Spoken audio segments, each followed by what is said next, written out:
Welcome listeners to episode 33 of the Run and Guide podcast, where I aim to provide informative content and interviews with elite athletes and health professionals around the world, like in today's episode, where I'm chatting to a Kiwi, now based in Sydney, who has run some very solid performances on the track and the road over the last few months, and he's looking towards running his first marathon on the Gold Coast this July.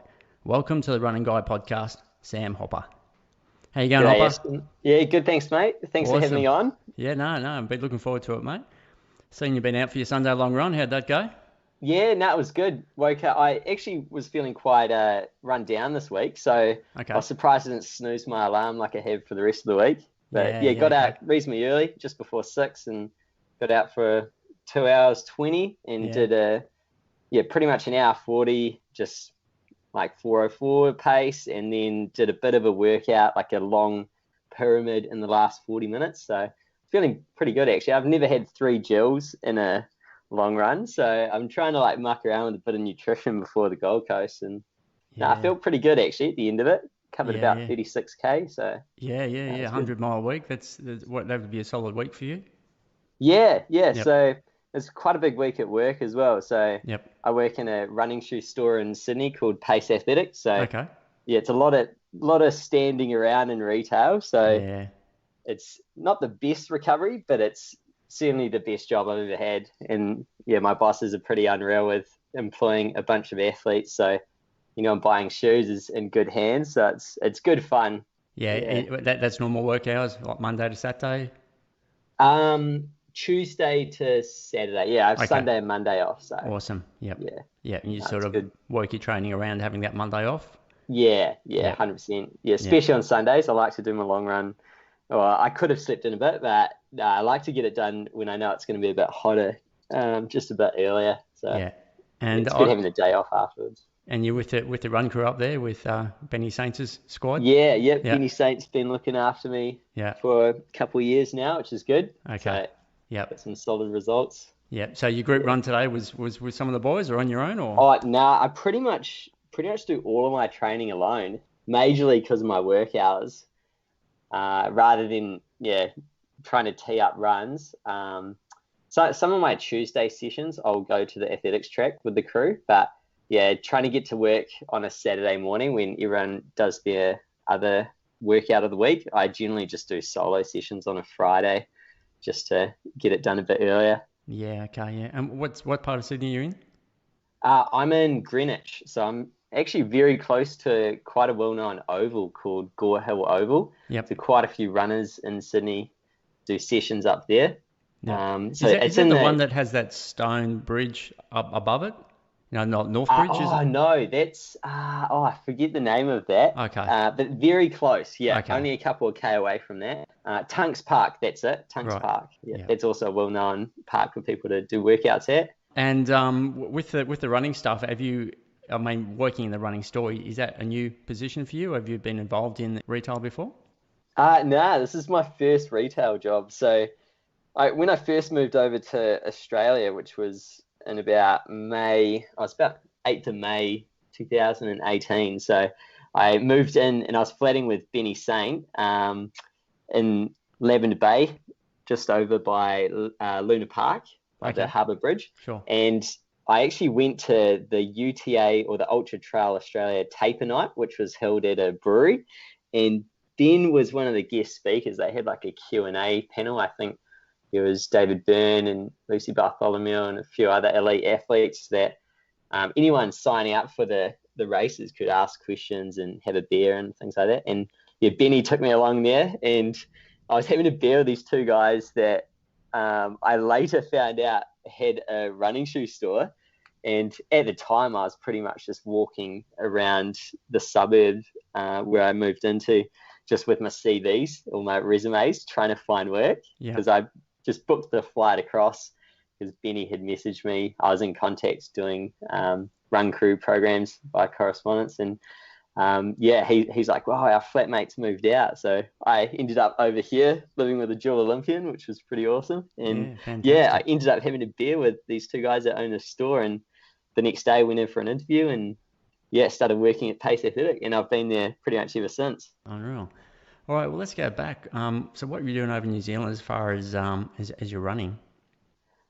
So in my final 2 years of high school, that's Mm. when I first started dabbling in a bit of running. So when I say dabbling in a bit of running, when I grew up, my dad was quite a good distance running coach, and I never actually got coached by him. So he coached an athlete called Duncan Ross from my hometown in Wanganui, which is quite famous Certainly is. for Peter Snell breaking the 4-minute mile world record there at Cook's Yeah. Gardens. Yeah. Yeah. So yeah, Duncan Ross, he ran sub 29, I think, at Zatopek one year, maybe 1996, I think.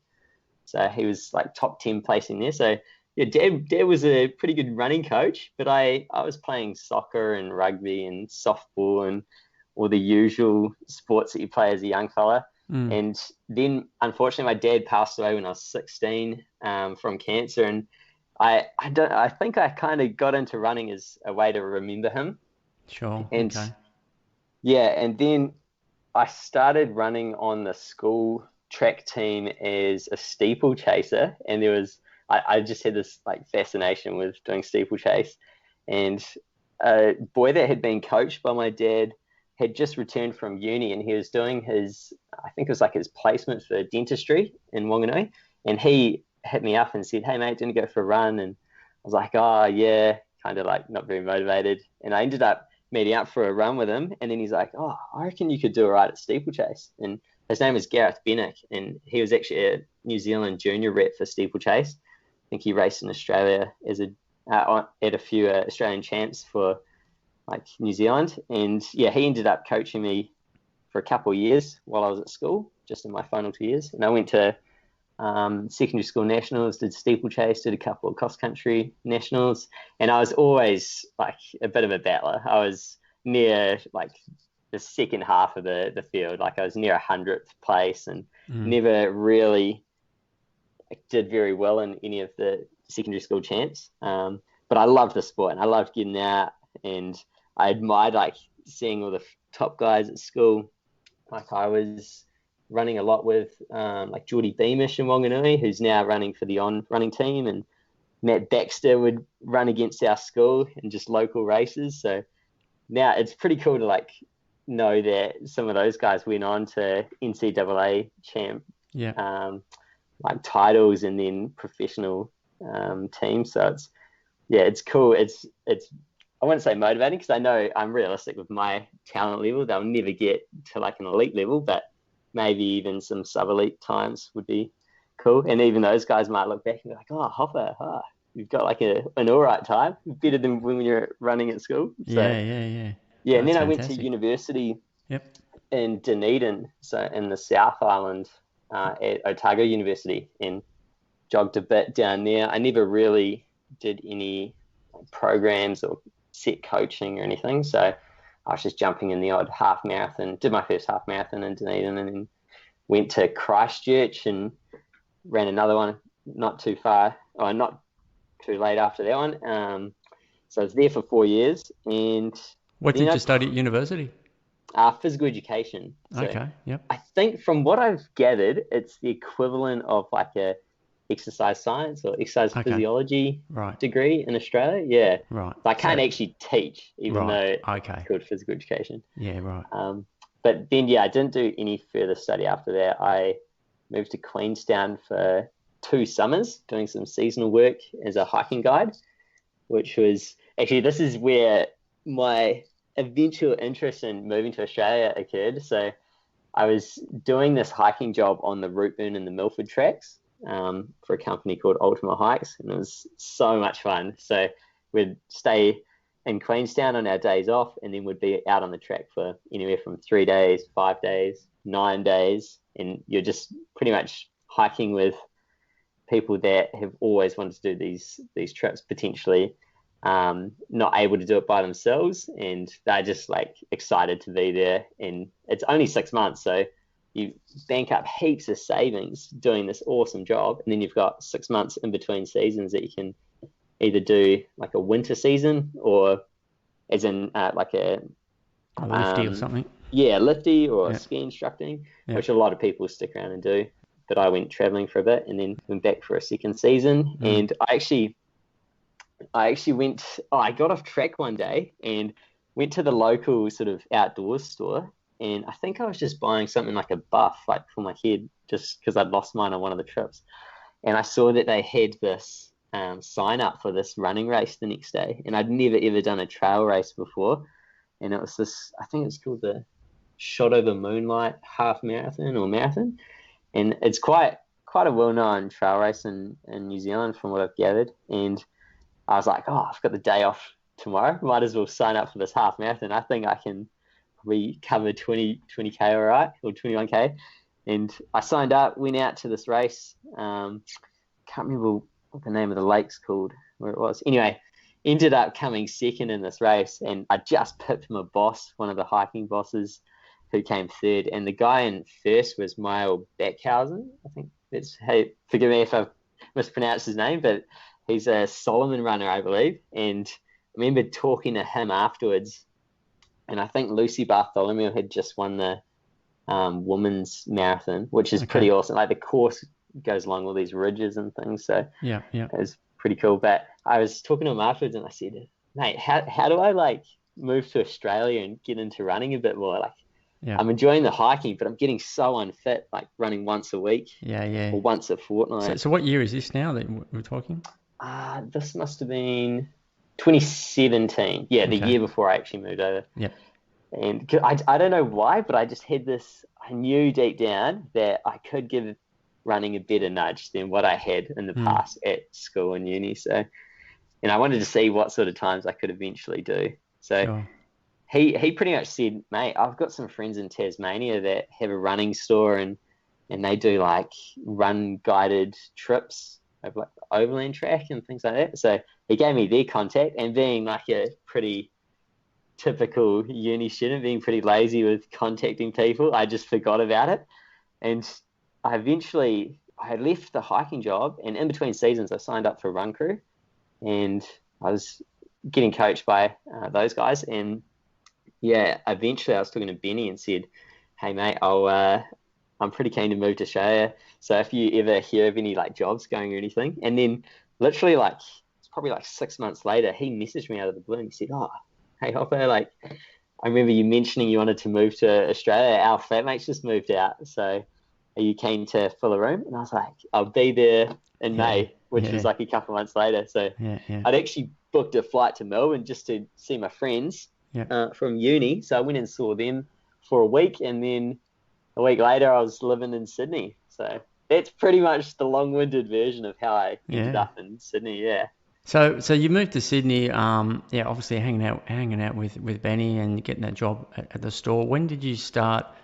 I'm just trying to think when you start really developing yourself as a runner. And was that something you set a 1 or 2 year goal? And I'm just trying to see where you are now compared to where you were when you first came to Sydney. Well, I think like I remember my first couple of weeks living here. I went for a jog just around, I think it's Bull's Head, which is like a little nature reserve, some trails near Luna Park or in that sort of area of Sydney, just down from our flat. And I was running with Benny, and we finished, and I was like, mate, my arms are so lactic. And I remember laughing with him about how like unfit I was, considering I'd just moved in with this John Olympian. But he's so down to earth, he's like, mate, it's fine. But then I was doing probably 30K a week, and then it's crazy to think in nearly 3 years now I'm doing like this one added 36K in one morning. And it's I don't know, I just have enjoyed living each day by day, so I haven't really looked back or looked too forward, to be honest. But I remember just with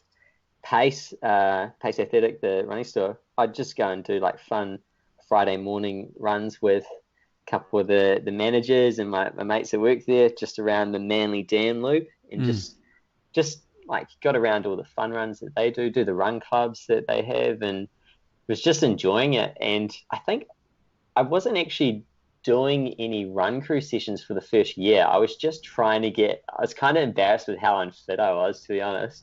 And I was just trying to get fit enough to justify joining the group and not getting kind of embarrassed, like in any sort of group or going along to any group, not just Run Crew. But once I sort of got fit enough and did some park runs and some like half marathons like the Sydney Morning Herald and things like that, I started getting coached by Run Crew, and the depth in that group is insane. Like, you can't help by getting fitter going to the sessions, because you've got like dual Olympians up the front, people like Kieran Toole and Tom DeCano there as well, and it's crazy. You just do like 9 by a K or whatever the session is, 800s, and I was like probably 20th or 30th in the last session. I like crossing reps just so far back the pecking order. But yeah, I don't know, you just get fit and fit and fit. Yeah.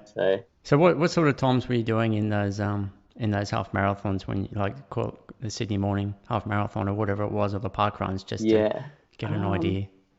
Actually, the first day I moved to Australia, I did a park run around Albert Park in Melbourne, and I think my time was like 17 minutes something. And I remember standing at the start, and I was like, oh, that's Dave Ridley. That's that like really quick New Zealand other ginger runner that's a marathoner, and I think he like works for Nike. And I remember seeing afterwards that he had smoked me in the park run, and then he'd continued on and done like some 30+ K workout. He just started his workout for a marathon with that park run. Yeah, okay. And then I think Blackmore's, I ran a PB maybe an hour 15, or maybe it was my first time going under hour 15, so it was an hour 14 something. And then I actually had been to Tasmania for a fortnight and did the overland hike, came back and had obviously rested quite a bit just hiking around, not running, and I think I ran 72 minutes on the Sydney Morning Herald course, which I found to be like the hardest half marathon I've ever done, just because it's so hilly. But that was quite fun. And then I think just recently I've done like probably times that I'm a bit more like, oh, I guess I can call myself a runner, a bit more of it like an athlete, or along those lines. No, you're moving quite well. I mean, they're quite some great times. You're quite tall as a runner, aren't you? I wouldn't. No, what's your height then? About, in terms of centimeters, 174 centimeters. Oh, okay. So, yeah. Yeah. It must be what, 5'11" or something, is it, or? Yeah, maybe. I'm not too good with the conversions. 6 foot ish is about 180, so something. Okay, yeah, so a bit under that. Maybe 184, but yeah, okay. Yep. Yeah, so I feel like I'm reasonably short compared to some of the guys I race in Sydney. Yeah, okay. Yeah, right, yeah. Let's talk about some of your PBs now. I sort of mentioned in the introduction, you've had some pretty solid times. I can only go off what World Athletics have down for you, and they're just the three of the most recent races you've done in the last. Yeah. So let's start with your 3,000 metre. We can chat about this. It's 8:42.75 at Sydney, and that was 21st of November last year, 2020. That's quite a good time. I was pretty stoked with that, because that was the time that got me a IAAF or a World Athletics profile. Yeah, okay. And just amongst like some of the boys I train with, I was like the only one that didn't have a profile. Yeah. And the funny thing is, I really love road racing, and I love long distance stuff. Yeah. So in terms of training, I really can't get up for the track sessions and the workouts, but the long runs I love doing a little faster than easy, but not super hard. So get rolling in those. Yeah. So I hope I'm destined for a good marathon or half. Yeah. But it's funny that a middle distance event is what actually got me the profile. Yeah. But I guess I went in not very nervous for that one, because I knew I was going to get pumped by all these fast guys. So I pretty much hung off the back of this group. And I think it might have been like the C race or something at the state champs, for New South Wales state champs. And I was like, one of my training mates, Zach Johnson, he's way faster than me. And he was in that group. So I knew as a gauge to be no way near him. And I just sort of ran, I think, reasonably even splits just off the back of that group. And then, kicked down. And I think my previous PBs were like 9:14. And then the year before this race, I'd done 8:56 at the same meet. And that was such a horrible way to run it. I think we went through in like 3 flat and then 3:06 or something, and then like at 2:51 or something like that. Yeah. So it was like a very big kick down at the end, which was not very nice for my legs. Yeah, I was pretty happy with 8:42. Hopefully I can lower that over the next few years, but Sure. Yeah. it's a good starter, I guess. Yeah. How are the pins going absorbing the spikes? They're all good? Yeah. Oh, Yeah. that was wearing the dragonflies. Okay. They were, I think the year before I wore some Saucony endorphin spikes, like one of the lightest pieces Okay. of footwear I've ever put on, and there's like nothing to them. And Yeah. I majorly got them because they're fluoro orange, so they match my hair color. Sure. But yeah, the dragonflies, they just feel like they're so nice. They're just like a Vaporfly Next Percent, but for the track. Yeah, unreal. All right, 5,000 metre. Albie Thomas in Sydney, 19th of December. Yeah. What is it, 4 weeks? 4 weeks after your 3,000, 15, 20, 61. Yeah.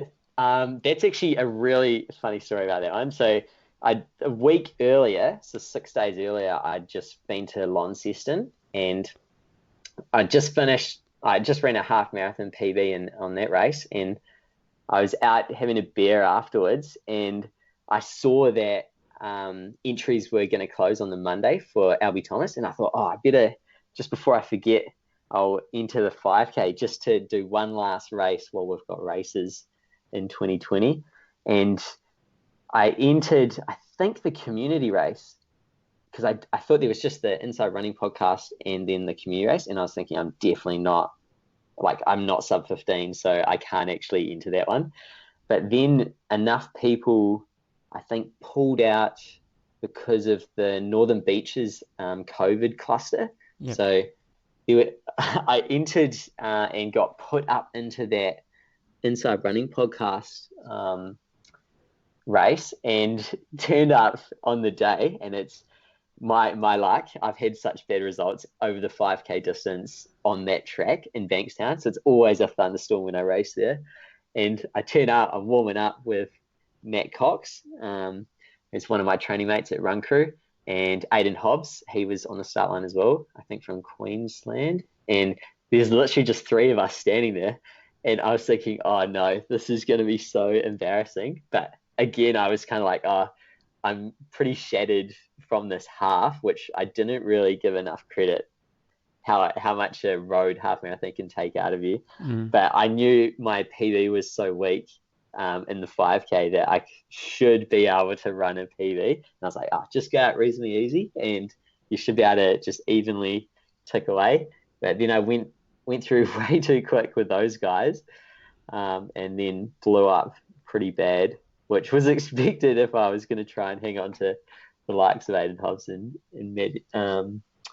Matt Cox. But yeah, what were they running? 68s or 70s or? Yeah, I really can't remember now. I'm trying to forget it, because I remember standing at the start line and there was prize money for this, and I was thinking, this is going to be the first and probably the only prize money I'll ever win. And it was all I had to do was finish the race. And I remember getting to 2K and I thought, wow, I am feeling every step of Launceston half right now. Yeah. But it was fun. It was fun to finish with another PB, even though it's not as quick as I'd like. Next to my name. But, so what was the old PB? I think it was 15:29. And then I had a really bad shocker out at Bankstown again. When I ran like 15:40, and I'd gone out in like, I think the first 200, I just rocketed out in like 32 seconds and had like 30 meters on the field. And that was a very embarrassing blow up. So the 5K is one of the harder events I've found. So maybe post marathon training, you'll probably go sub 15, I reckon. So I've heard like a lot of my mates that have done a few marathons, they're like, you get this surge of fitness after the marathon, which I'm probably more excited for that than completing the marathon distance. As long as you're patient, you don't try and do it within a week of finishing the marathon. But and then your body gets strong again, and it's amazing what you get just from doing the longer Ks. I'm sure you're definitely going to find that out. All right, let's talk about that half marathon you did in Lorne the weekend before. You ran your PB 69:48. Well, that must have got you in the top 15 that time, or? Yeah, I should know all my Okay. placings and things, but Mm. I'm not too sure what I came back. Mm. I turned up at that race. I'd had a pretty good taper, I think, but I knew deep down I really wanted to break 70 minutes, and Mm. I'm usually pretty self-conscious with my like what sort of form I'm in. Mm. I'd usually say like, hopefully I'll break 71 minutes, even though I might be fit enough to break like 70 minutes. So I went in and I was like, okay, just try and break 70 minutes. And then in my head on the day, I was like, I'm feeling pretty good. Maybe I could, if there's a group, maybe I could like go sub 69. And after 5K, I was running with this one guy and we were just ticking along. And then he sort of fell off and I was like, oh no, there's no one around, because it was a reasonably elite field up the front, like very elite up the front, and everyone was kind of spread out in that first top 10, top 20. So you couldn't really run with anyone if you fell off. So the next sort of 16 and a bit K after the 5K mark, I ran solo. So it was a bit of a mental grind, especially after so it was very flat. That course was insane. So 5K, you have like a little hill over this bridge, and then you just run along this highway out to about 13K and you turn around. Okay. But the turnaround is up this huge hill. I remember I'd been there maybe a day before, but I hadn't looked at the course whatsoever. And I didn't realize that the turnaround was up this massive hill. So you go up, and like on Strava, I know it's social media, but it does not do it justice, because obviously you have like net gain in a kilometer when it has like plus or minus. And that hill took it completely out of me. And then you had a headwind from the bottom of that hill back to the finish line. So I was really like, I was probably running like 7 to 10 seconds per K slower on the return. Yeah. But it was quite cool. Up about a kilometer up the road, I could see Nick Earl, and I was like, oh, it'll be such good chat if I catch Nick Earl. But I didn't. He had enough in him to be a decent amount in front of me by the finish line. But I was pretty stoked. I was kind of relieved. I was kind of gutted. It was only 12 seconds under 70 minutes, but I was still stoked to be going back to Sydney with a sub 70. Definitely. So, 69 looks a lot better, mate, for sure. Yeah. And were you running that opening half on feel? Were you running off your watch, or how were you sort of tackling that? It's funny because like I stupidly look at my watch quite a bit when I run, and today I actually changed for this longer run. I changed the interface so it was literally just lap time, and that's all I could see, rather than like pace and all of that. And it made such a difference. But yeah, like in that race, I just ran to feel. I had my watch going, but I think probably looked at it maybe 3 times, and majorly in the last 5K, because I was like, I was doing the math. I was like, today's not going to be a sub 70. But yeah, it was good when you get up. There's a little lip. I think with like 200 meters to go, you finished along this gravel path in front of you, run along this bank, and there's like this tiny little lip to get up onto it. And I was running so hard, I was worried I was going to trip over going up there. And I remember looking at my watch, and I'm like, I've got a minute to get to the end. And I got there in like 48 seconds. So I was pretty stoked with that. But it was quite weird. I've had very few races, like track races, I try to never wear a watch because they've got electronic timing. And I see so many guys in like race photos stopping their Garmin over the finish line, and I'm just like, come on, guys, like just run through the line in track races. Maybe in road races you can worry about your watch a bit more, but I saw you up at the Sun Run. What's 21st? Was it 2 weeks ago, maybe? yeah. The D Water Manly. You got second there behind your training partner, Matt Cox. That was a good run. I didn't expect that. I pretty much entered very late because I was initially going to do the 5,000 meter champs, the state champs that night. But then, I talked to Benny and I was like, I really don't want to have like another 5K shocker, and I'd way rather do a road race now that I've like set the goal of doing a marathon this year. Pretty much entered, and I was, because I was super late to enter, I got put in like one of the further back groups, and I wasn't able to get like a seated start. Yep. But yeah, after like a couple hundred meters, I was pretty much with the front guys, and I was Especially with that running. start up that hill. Oh yeah, Yeah. yeah. There was a few people that went out a little too hard. I remember like there's a big downhill after that, but Yeah. the Yeah. couple of hills later in the course is what you've got to sort of prepare for. But I Yeah. had a good tussle with the guy that came third. I think his name's Owen. So we sort of Owen ran Green. together. Yeah, that's Yeah. it. That yeah. So we sort of ran neck and neck for a majority of it, and he sort of took off just before the last hill, maybe at like 8 kilometers, Mm. and it's quite a big hill, and you go up a few streets that you go around the corner and you go up another bit of the hill, and Yeah. then there's probably like three or four of those sort of Yep. corners, and I was thinking in my head, oh, he's hurting just as much as you, just run as hard as you can up this hill, and I sort of broke him a little bit, and then I was thinking, oh, this is going to be a repeat of the year before or I can't remember if it was the year before because of COVID, maybe 2 years ago, when my old flatmate and workmate Liam Wilford, another Kiwi, he caught me at the top of the hill, and then he boosted past me, and we were sort of, I think we finished like maybe 7 seconds apart. Yep. But I was thinking in the back of my mind, I'm like, oh, it's gonna happen again. Yeah. Yeah. But I was lucky enough to run hard enough to keep him off. Yep. Yeah, it was Yep. pretty. So I wore the year before I wore the Nike Vaporfly Next Percents, Mm. which are obviously insane. But then this year I wore a pair of the Saucony Endorphin Pros, and Mm. I really liked how, the ground feel of those. They don't feel as foreign as the Vaporflies. You can sort of sink in the foam a bit more, and yeah, they were quite aggressive around the corners. Like you could sprint out of the corners a bit more because there's a few hairpins on that course. Yeah. How did you find it? Had a dodgy hammy, so I had to be careful I didn't blow up on going up that first hill. I thought my race could be Yeah. over 300 metres in. But no, look, last time I ran it was 2015. So I was glad to get up there. I normally work Saturday mornings, and it's a bit Saturday morning race, so that's normally why I haven't done it. But due to COVID, like a racing, I thought, bugger it, I'm going to head up. I grew up there actually, so I still got family and Oh, yeah. friends up there.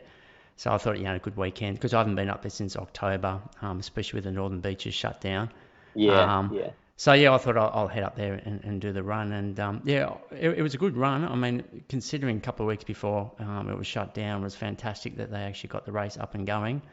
Yeah, that's it. Like 3,000 people, and it you just was got to jump at every race you can get to yeah, these you days. do, you And, do, and it was and a the good way they're holding them is incredible. Like they had like stickers where everyone had to stand, so they're definitely yeah. doing well with the COVID measures. Yeah, So they pretty much have to make sure they tick all the boxes yeah, there, and that allows us to have other races in the future, and they can say look, they got Sun Run right, so we can let them progress from there. But so yeah, there is I guess a bit of responsibility for the race management and directors and organisers to get it right yeah, to for tick all sure. those boxes. But yeah, I thought it was a good run.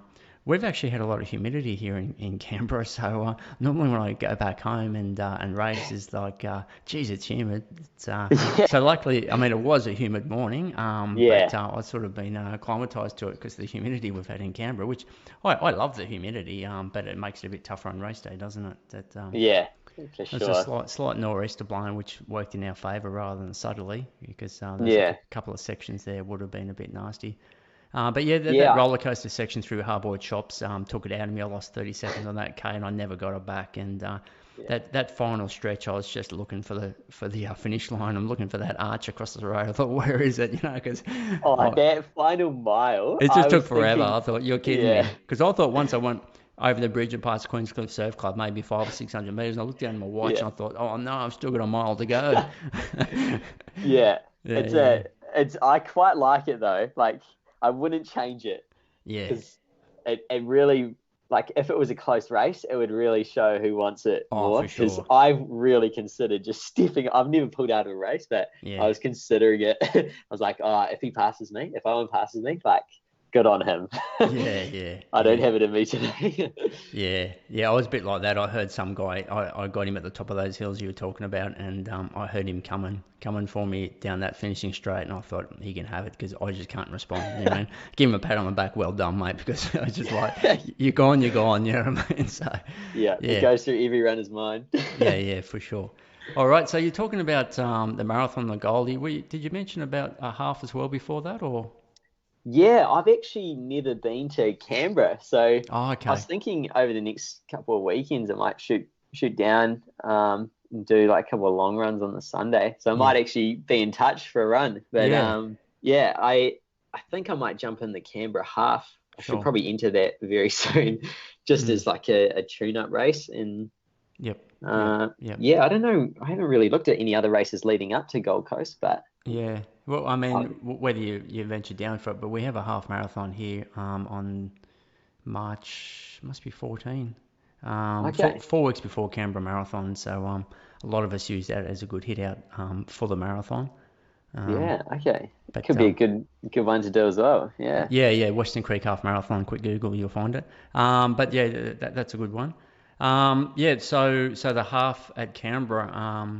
And would you would you race that or use it as a training run? As Oh, in, you yeah, wouldn't no, back off your definitely load too definitely much. race it. Nah. I'd Okay. race it in Yep. terms of tapering, Yeah. like I'm pretty used to like turning up like with a bit of lead in my legs. Yeah. Okay. Yep. Yeah, I kind of don't mind training right up until races Yep. because I haven't really had too many races recently during obviously because of COVID Mm, that mm. I'd rather put like a good year's worth of Sure. mileage in, Yep. and then do a good marathon, then taper it every few minutes, like every couple of weeks Yeah. for Yep. a race. So Yep. I always make sure I hit 100K in a race week. Like if I had those Yep. sort of like 5,000 meter races or like Yep. Launceston and whatnot. But yeah, I get, I don't know, I kind of don't like those weeks. Like I love racing, of course, but I really like doing my mileage and my routine each day, like Yeah. most days doubling and Yeah, yeah, yeah, I'm the same. Maybe a lot of us are. We love to do our routine, and we've got certain numbers we want to hit. And yeah, when you yeah, race, you lose time coming in, and then you lose time coming out. So yeah, there's a fortnight where you've dropped, but obviously you get a lot of fitness and strength out of racing. yeah, And yeah. pretty much we train to race. We all love to race, but yeah, I'm the same. It's like, oh man, I'd love to just keep maintaining what I'm doing. So uh, you got to love putting the And bib on. runners love like stats and doing their routines and things. So I don't know. I like seeing like a nice big week of training that I can look back on and think, okay, yeah, I'm ready. Like when it comes to race, I can Yeah. look back on my long runs or my workouts and think, okay, I'm ready. Try and convince myself that I'm ready. Yeah. How did your body absorb, as obviously over the years the progression's been on, how's your body been absorbing it and how do you go about, knowing when to back off? Has that been a bit of a learning process for you? Have you had any injuries that have been a problem or? Yeah, that's a good question. So, um, I'll tell you a bit about my last sort of year-ish. So, at the start of the pandemic, I was flatting with Benny and Katie, his fiance, who's another run crew coach, and one other guy that's not a runner, and Liam Wolford, another Kiwi. So he works at the running store as well. So he did Gold Coast Marathon last year and ran like 2:30. And he rang me one day at work and was like, "Hey mate, probably gonna go home because of the pandemic, like just as a precaution." This is when things are really kicking off, and Mm, just before New Zealand went into lockdown. So yeah, he pretty much like 2 days later just flew back to New Zealand, packed up and flew home. And it was such a weird time. Everyone was sort of like didn't know what was happening with jobs and things like that. So I, in the end, decided to do the same just as a measure. Like I shot back to New Zealand, but Liam had landed just before the lockdown, so he got to isolate at home. But I landed after 24 hours after the lockdown, so I went into an isolation hotel, um, or a quarantine hotel for 2 weeks, and then spent 2 weeks at my mum's house in Wanganui, and it was miserable. It was like 2 weeks of being in a thunderstorm. Like the weather was not nice, and I just really missed Sydney and the nice weather, like the humidity and all the running locations from home in Lavender Bay. And I talked to my bosses at Pace, and they were under the pump. Like everyone was buying running shoes because gyms were closed and things like that. So I rang like Home Affairs here, and they were like, yeah, you can come back. Like you pretty much live here, so you've got all the documents and things. So I came back over to Australia like 4 weeks later and spent 2 weeks in a hotel here. Wow. That was a very stressful 6 weeks, and definitely interrupted my training. But this is something I definitely learned, I think, about my body, is that I was extremely frustrated being in a hotel room for 2 weeks, not being able to run. And I was getting a bit of a hard time on Strava because I was uploading these YouTube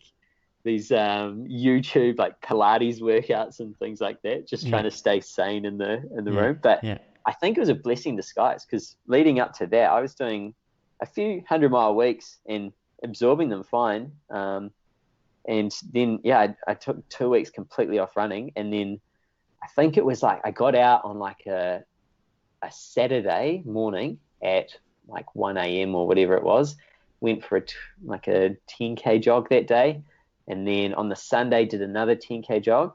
And then every week since then, which is something like 41 weeks, I've averaged, I think, about 145K. So I still haven't had a day off. And that was sometime May last year at some point. And I think, I don't know how I've done it, but I think it's because I rotate my shoes so much. Like I've had a ridiculous amount of shoes. Yeah. It helps working in a shoe store. Like it's kind of dangerous because you're buying shoes all the time. But and I majorly do like 95% of my running, probably even more, on the road. Yeah. Okay. And I'd say like solid mileage. So, and reasonably fast, I think. I don't know. I think I always get a hard time for my recovery runs being pretty fast. Yeah. And my long runs being reasonably fast. Yeah. But if you're going off perception, like perception-wise, the easy runs, they do feel easy, or are you still trying to keep the pace up? Yeah, no, I just I've never really listened to music until moving to Australia. Like when I run, and I quite like house music or like upbeat sort of electronic music. And I suddenly you're doing sub 4 minute Ks. Yeah. It's like, oh, oops, I'm running uphill at sub 4 pace. I should probably simmer down. Yeah. Maybe I should change my genre of music and maybe I'll recover a bit better. SBS chill out's pretty good, mate. Yeah. I've been pretty fortunate though in terms of injury wise. Had the odd niggle. Like I think a couple of years ago I had like a tight hip flexor a little bit, and I had a few days off. But in the last 40 odd weeks, my major injury was rolling my ankle. It was actually 10 days before the sun run. So I strike, like I'm quite a bad supinator, so I strike really laterally on my forefoot. So it's not the most shock absorbing way to strike. And I was kind of actually watching another runner. I was watching him run down the middle of the road, and he was like, not like a distance runner athlete. He was more of just like a gym sort of guy build. And I was like, oh, all right, he's got a good running style for like his size. And I was watching him, and I wasn't watching where I put my feet, and I rolled my ankle on a tree root coming through the pavement. And I remember I rolled over and just kept hobbling for like 50 meters. And I was so embarrassed because like all these people around and that runner had seen it. And I like sort of stumbled and kept running on it. And it got so swollen. And I love my long runs, and I never cut my long run short, but I had to cut my long run probably 30 minutes short because it was in that much pain. For like towing the line at Sunrun, I sort of had heaps of Panadol and Nurofen that morning just to sort of mask the pain a little bit. And I don't know, it's probably pretty dumb. Like my ankle's still kind of swollen a little bit, but the pain hasn't been there for weeks. So I actually had a little bit of an arch pain on the other foot. So I might have been compensating a bit. But I think like if I'd done any damage, it's done and potentially healed. So Yep. that's about as bad as it's got. So I've Yeah. been very lucky with, I don't know how I've managed running on the road so consistently for, some big-ish weeks, like 100-mile, and then I think my biggest week was 190K a few weeks ago. So Yep. Yeah, I mean, obviously we're all different, and some of us are a bit lucky with our biomechanics, the way we land and the way we load, and so exactly. no, that's good. Considering like you said, so many kilometres on the road. With your shoe rotation, are you just trying to give the shoes a rest, or are you playing around with your heel to toe drops and stack heights and that, or is it just I mean, as shoe tech is getting better, like it's kind of funny how in 2020 we had no races, but it's probably some of the coolest shoe tech we've ever seen come out. Like I remember when the Nova Blast model came out from Asics, I was frothing that shoe so much, and I've still got that in my rotation every now and then. And then the New Balance like 1080 V10, and then the 880, just some like real mellow daily trainers that they're like my workhorse shoes. And every now and then I'll treat myself to like my endorphin speeds on like an easy run, but usually I just wear them for my workouts and my long runs. But I've got a few pairs of those. Been wearing a lot of Saucony recently. You find the speeds, I mean, today was the first time I've used the speeds in a long run tempo, and I was interested to see how it go, but they seem to hold up pretty well over the long runs, don't they? It's not necessarily just a tempo shoe. Yeah, exactly. Yeah. They're extremely durable. That's one, like, I'm fortunate enough to be exposed to a bunch of different models throughout the year as they come through the running store. And I wore my first pair, the Mutant White colorway, the initial color drop. I wore them for, I think I'm about 10K short of 900K. Wow. Okay. And because I strike in probably one of the weaker parts of the shoe, like the lateral forefoot, that's why I generally go towards a cushioned, reasonably high stack at the forefoot. Yeah. I was just blown away. And then I've had a couple of pairs since. Yeah, they are seriously my favorite shoe of all time. The Vaporfly Next Percent's obviously unreal to race in when it's quite long stretches of road. But yeah, the Endorphin Pro obviously is just a speed with a stiffer plate in it. So it's quite nice around corners and things. So it's, I got the Pro about 6 months ago, and I've only done one run in it. I can't move away from the Next Percent at this stage. Every time I run on that shoe, generally, back in 19 when I was running well, it was just the PB shoe, and from 5 to marathon, it was just ridiculous. I'm sort of biased towards it. So I got the Pro because I heard so much about it, but I probably need to do some more runs in it to find it. But I guess when you're running the Vaporfly, you're just used to that really nice feel, and I guess I was disappointed I wasn't getting that. But I understand a lot of people say it's better for maybe half marathon and under. The way they've described it to me is they feel that once they get their speed up, just probably that rocker in it, they just seem to be able to hold their cadence up. It's sort of like it just keeps promoting them into that nice toe-off position. For sure.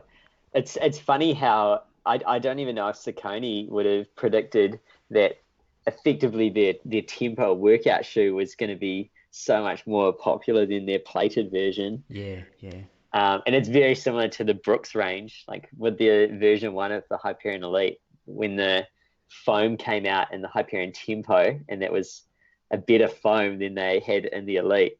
It's again the same story, like the training version effectively was more popular.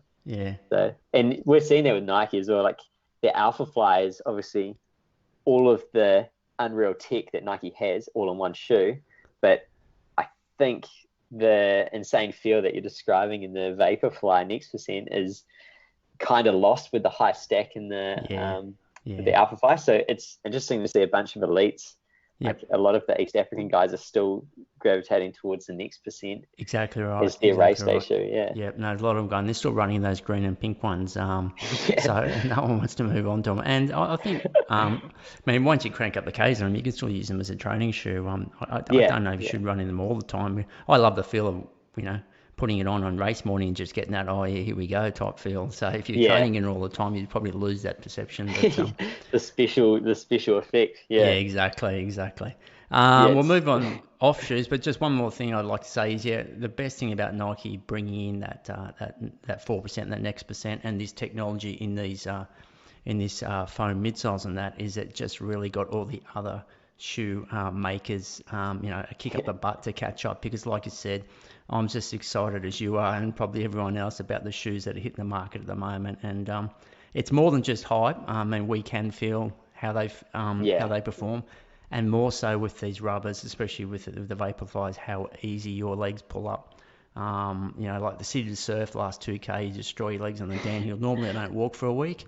Wear the Vaporflies and you're just out doing an easy run that afternoon, you know what I mean? So that's exactly it. So not only do they perform well, but it just seems to save the pins so much better. I guess that's the whole idea of it being a marathon shoe, that it saves your legs in that final 12K when things are normally starting to hurt. So but good on Nike for doing that, and it was the race for Tokyo. Everyone trying to really to ramp up the technology and try to catch up, but now we know that they wasn't such a rush. But again, it's great what's coming out on the market. Not sure where they go from here, rather than just sort of gimmicky stuff.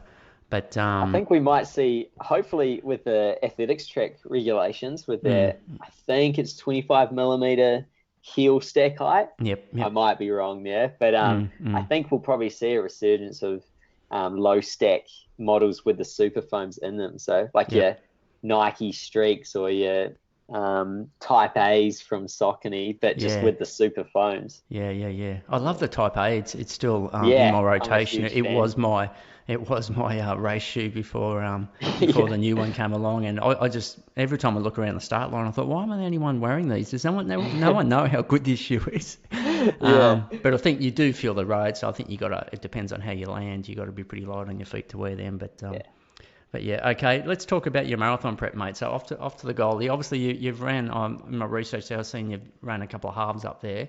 So stepping up. Well, actually, how old are you?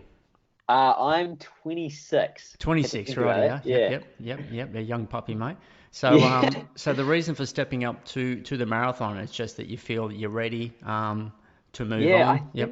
I think I know logically that the longer I run and bank up years of consistency before I do a marathon will be better. But I don't know, seeing guys like Brett Robinson and Jack Rayner at a reasonably young age doing incredible times, I was thinking, mate, especially with the shoe tech, and there's no reason why you can't just start it earlier rather than later in, I don't want to say career, but your running journey, I guess.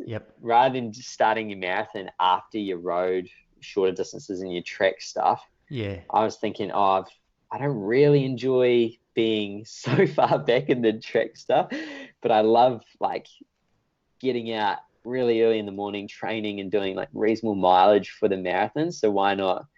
I talked to Ben, and maybe like a year ago, he was like, maybe just do some halves and tens, and then next year, which is this year, look at the marathon. So I was pretty excited when he said I could like go towards that, because I have no time expectation except that my mate Willie, that he had done a 2:30, and I was thinking, that could be like a good goal to try and go under 2:30 for my first one. But if that doesn't happen, I don't know. I'm really out of the loop with like pacing or how foreign it's going to feel after sort of 32K. Like this morning, I think I've only ever done 2 runs that are about 36K. But I was super stoked this morning to feel like I could have certainly run the marathon distance. I think the biggest thing for me is I do 0 strength work. I got a Strava memory. I think that it tells you what you did like a year ago or something. And the last time, I think I posted my workout at the gym from May 2019. Everything happens in May by the sounds of it. But I haven't been to the gym since literally May 2 years ago. And I think that could be a big benefit and I've been told that by literally everyone that I should start doing some strength. And also my nutrition. I think my nutrition is very bad in terms of probably underfueling quite a bit. A lot of coffee, but probably not enough food during the day before my double runs.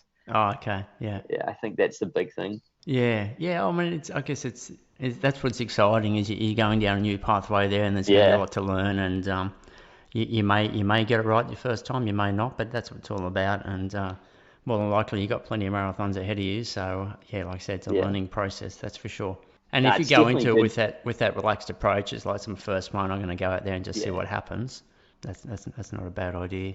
That's And for sure. last year, like I've had a shocker. I think last year I went into the half marathon very cooked in terms of my easy days were a lot faster than what I'm running at the moment. Like Mm, I'd stupidly like on a Monday or a Wednesday be doing 4 minute Ks for my whatever run I had, mm, and I turned up like pretty knackered, and yeah, I had a dismal race, but the trip itself was insane. Like I stayed with Benny Saint in the elite accommodation, and I was sitting at the table one night with like Yuki Kawachi and Zane Robinson and Ryan Hall and Benny Saint, and I was just thinking, wow, how did this little kid from Wanganui be sitting with like yeah, the yeah, American record holder and Yuki, and yeah. it was insane. This And is up the then Goldie. yeah, up at Yeah, Goldie. So yeah, yeah, even though I had a shocker, it yeah, was yeah. probably like one of the coolest running related experiences in my life for sure. Definitely, But definitely. that's like one of the cool things is what I've found is like all the guys and women that I've met over my 3 years here Yep. are so down to earth. Like all the elites are so down to Yeah, earth. Like yeah, we just go as like young fellas up to Falls Creek just to like froth over all the elites up there and just have fun for a couple of weeks training. yeah, And yeah, you can just rock up for a double run in the afternoon and be jogging with like Australian record holders and yeah, like guys running at the Diamond Leagues. So yeah. it's insane. Like I don't know if you can do that in any other country, but like the cool thing is everyone's super helpful if you want to reach out for advice on like Instagram or anything. Like Yeah, today I was talking to Millie Clark about nutrition for the marathon and gels and things, and yeah, yeah, it's just like yeah, world champs reps and things that you can just reach out to and they'll get back to you. It's insane. yeah. That's it. And I mean, you probably say a lot of sports, but yeah, runners fairly chilled out. And I always think Yeah, about the elite guys. I mean, like you say, they're always very chilled out and always keen to have a chat. And I think it's just when they're training hard, and they need to be able to switch off. And I think that shows in their personality as well. They just are pretty relaxed and chilled out because it's the way of shutting out the intensity of the training and the running. yeah. And I think it's unhealthy to live and breathe running all the time. You've got to have some sort of something else going on. Oh, that's exactly it. Yeah, I can't imagine if you were so like single-minded, if you got a really debilitating injury, how much it that would would suck. suck. Yeah. Yeah. So with the marathon up there on the Gold, so have you entered or? Yeah, yeah. Yeah. So Okay. It's a I 6:30 start this year, isn't it? Too. They're starting a bit yeah, earlier. that's actually one of the big reasons why I was like, this is the year. Like Yeah. Yeah. finally, because I Yeah. think it was quite an odd arrangement initially, because usually it's like the half marathons first, Yeah. and I think because there's a huge like Japanese viewing of it, Right. the time um the time difference meant like it's better for the marathon to be later. I don't know if I'm making that up. Right. But yeah, this year obviously it's a bit earlier, so Yeah. I don't know. It's been pretty like being from New Zealand, going up and racing there. Even Yeah. when I was at uni, like a Yeah. couple of my mates and we came across and did the half. Just very unfit. Oh, I was very unfit when I did that, but it's just like a trip away. But I remember it being so hot, and every year, even though it's winter, it's still very hot up there. So I'm stoked about that 6 a.m. start. Uh, I went to enter at 9 a.m. I was straight on there, like trying to enter, and then nothing popped up. So I checked Eastern Standard Time, and it's 10 a.m. in Sydney. So I was an hour early, so I was ready to hit the button straight away. But I got in, and I was so stoked. It was right at the start of my shift that day, and I was pretty stoked all day. I was even telling customers like, sorry if 10 a.m. comes, you're gonna have to give me 2 minutes just to enter this race. Yeah. Yeah. I think because the half marathon, I'm pretty sure it used to be on the same day, and it used to start Yeah. early. But this year, the half marathon's on the Saturday. That's right. Yeah, Yes. and Yeah. I think they're running the 10 on the Sunday morning before the Yeah. marathon. Yeah. Yeah. No, it's going to be an awesome weekend. Yeah. Like it's good fun. I know quite a few guys from Sydney going up to do that one. Yeah, I think it's And then Australian Championships this year as well, because oh, Sydney awesome. wasn't. Yeah, yeah, yeah. Yeah, and then if that goes pear-shaped, I've got hopefully Melbourne, like depending on how we all go, like all the states go with Mm, the pandemic, hopefully yeah, Melbourne's a backup if I have an absolute shocker in Goldie or don't finish or anything like that. But that's not going through my mind. I'm definitely going to try and finish strong in the Goldie. But yeah, yeah, yep, it's a couple months after, so yeah, yeah, yeah. it's, So, I'll at least so do the half. Yeah, yeah, yeah, for sure. So in your mind now, your focus is like, okay, I'm going to basically transition into a marathon runner. Yep. yeah, yeah. Okay. I've always been fascinated with like I don't know. It's funny, like your average person. It's like, oh, you're a runner. Oh, what's your marathon time? That's not the reason why I'm doing it, but Yeah, it's funny how that's how like society looks as runners. yeah, Like, just like, oh, what's your marathon time? But yeah, I'm happy. I'm happy with like what I've done over like the shorter stuff. I mean, they're very weak PBs compared to like 3K and 5K specialists. I'd love to like go well under 15 one day yeah. and like I well think under you will. I 8:30. think you But definitely will. It's certainly what the way you're progressing in the other distances, and I don't know too many people. I don't ever know anyone that's come off marathon training, and then haven't gone back and gone quick at the shorter stuff. So yeah, yeah. I think it'll definitely come for sure. It's It's cool listening to guys like you've interviewed Miles down in Wollongong, yep, and yep, I've raced against guys like him yep. recently, and it's cool to hear him and his goals about going for like 220. Like that's That's it. pretty Yeah, motivating to eventually.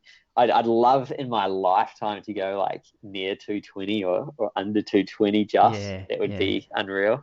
Yeah, it's a pretty number 219, isn't it? Like, I mean, Yeah. most of us won't get there, but yeah, look, it's and look, the way you're going, why not? I mean, just get Goldie out of the way, and then you'll just find you'll just keep progressing from that. But Yeah. yeah, I mean, if you want it, you'll probably get it, mate. So that's Yeah, it. just keep putting the miles together, the weeks together, Exactly, and that's all you can enjoying do, it. and keep Yeah. staying healthy, mate. And I mean, the Pace Athletic Store would be a fantastic place to walk in, considering the runners employed there. Yeah. 100%. Yeah, it's honestly Will and Was it Stu, owned the by two is it owners. owned by Yeah. runners? Like, what's the Uh no, actually Will and Stu, they're not distance runners, right? but yeah, they know so much about running and Yeah. running shoes just Okay. by Yep. being around it for years. I think it's 7 years old now. Yep. And there's 5 stores currently. Okay. What, as But in yeah, five in Sydney in or? Sydney, yeah, just in Sydney Wow. currently. Okay. Yeah. Um, but yeah, like I'd say 90% of the staff are distance runners, and Mm. a lot are in two running groups in Sydney. The Distance Collective, Okay. which is coached by Michaela McDonald, who's a hoccer athlete and ultra trail runner, Okay. and her partner Tim Locke. So yeah, a lot of staff are in that group, and then a lot are in run crew as well. So it's very. I think the benefit of going into a store that has distance runners is that they approach like customer service from like a runner's point of view rather than a retail point of view. So Yeah. Sure. you're not like trying to push shoes out the door. Essentially, you're getting like genuine advice, and you you're leaving with a suitable shoe rather than just buying it online and winging it, sort of thing. Yeah. Yeah. It's such a fun job. Like Mm. I love going to work each day That's and it. getting to talk about what we do and just like making people's day. And we work with a lot of podiatrists around Sydney, so you actually like a lot of the time you're not actually serving a lot of runners, people that are maybe wanting to start running or that they've seen a podiatrist because they've got some sort of problem and with their feet. And yeah, you're changing someone's like year by putting them in like a correct shoe. And it's yeah, it feels pretty good when you're getting someone out when they've been debilitated by like an injury or something like that. So Mm. yeah, we get to work closely with some good podiatrists like Tom DeCano, and like he's himself is a very good distance runner. So No, it's good to know that like a lot of the people walking through the door are in good hands, or like Yeah, through the whole process. yeah, Yeah. yeah. Hey, are you in the know with this Olympic qualifying for the elites that was going to be on in Sydney in April? Do you know anything about that? If that's not going to go ahead Oh, now, or I've I've not heard any like hard yeah, facts on it. I've no, just heard people talking about it, and yeah. like I think I saw Ed Goddard's Instagram last night, and in the video he posted, he was talking about him debuting at that event. So Okay. yeah, maybe the guys invited to do it have a bit more Yeah, yeah, like intel, I guess, on where it is and when it is and everything. So yeah, yeah, I'll yeah. certainly be going and watching. That'll be exciting. Oh, it would. Yeah, April Yeah. 18. Yeah, the week after Canberra. Yeah, probably. Yeah, actually, I'm in Sydney. I from Avalon, mate. So, grew up on the Okay. beaches surfing and that. And I just, so this is nothing to do with running, but Yeah. the World Surfing Competition. That's on every year now. Normally they have the events in up on the Gold Coast and at Bells Beach over Easter and over at Margaret's, but they've changed the routine this year, and we're going to get an event back at Narrabeen Beach, like the good old days. Oh, And that's nice. actually on that weekend when I'll be So up in are you Sydney. gonna be competing in that? No, mate, no, I'm not a No. professional surfer, mate. I'll be down there with the kids. There's no community surf event Nah, that you nah, can nah, it's just the big dogs, mate. Yeah, yeah, just the yeah. big Yeah, dogs. they will just be standing behind the fence trying to get a selfie, mate, with Kelly or someone. Yeah, yeah. But no, that's exciting. That they've actually got an event back at Narrabeen Beach after all these years and see the best Oh, surfers up awesome. there.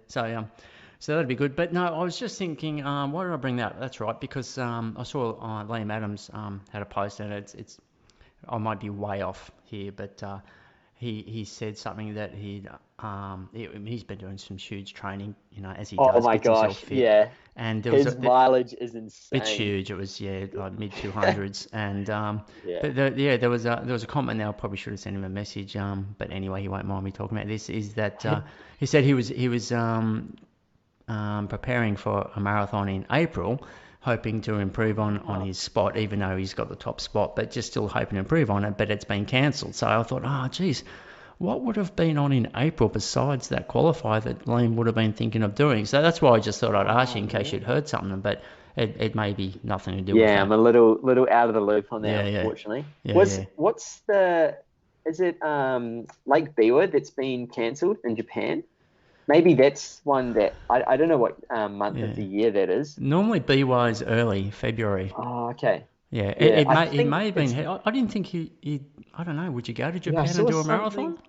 I saw something on Facebook, and I remember seeing Yuki Koichi was like Yeah. commenting saying like he's got it as well. So I don't know if Oh, it's right. So it if might it's have been a Biwa. Japanese race, another one. Maybe not Yeah, BY, but maybe not one of the other yeah. ones. Okay. Yeah, I'm probably got my facts wrong, but Yeah, I right here. think that there's definitely a Japanese race that's been cancelled. Yeah. Yeah. Okay. Well, maybe that's what it was. Maybe he was going to jump on a plane. But yeah, because I was a bit disappointed if Athletics Australia had cancelled that race because yeah, it will be a great spectacle and give those other athletes a chance to possibly get a singlet to Tokyo. So Yeah. Oh, yeah, it'd be exciting. yeah, Like yeah, it's unreal. Like Launceston was kind of like that. Like yeah, we hadn't had races for months, yeah. and The then depth was everyone sort of huge, just wasn't flew it? in. Yeah, Yeah, that was pretty yeah, exciting to be there yeah. amongst like the big dogs. Yeah, exactly, mate. Yeah, you got a bird's eye view there, mate. So Yeah.